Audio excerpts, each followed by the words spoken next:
ព្រមម្នាក់នោះគេមានឈ្មោះថានឹកយកថ្ងៃងាយព្រឹកនឹកដល់សង្សារចាំង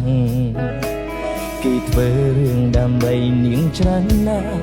ប៉ុន្តែគេលាក់មិនដែលហ៊ានប្រាប់ដល់នាងបុរសនោះក៏បានព្យាយាមពឹងគេឲ្យសរសេរចំរឿងសង្ឃឹមថានាងបានស្ដាប់បទនេះហើយយល់ខ្លឹមសារសង្សារចាស់អើយអូនសុខសប្បា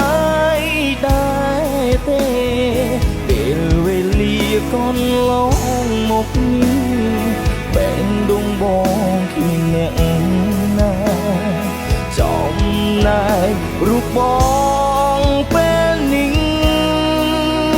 កំពុងតែអាយកា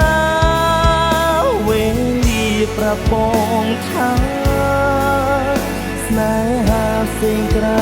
ពីអូនសុខតែមិនស្មោះមិន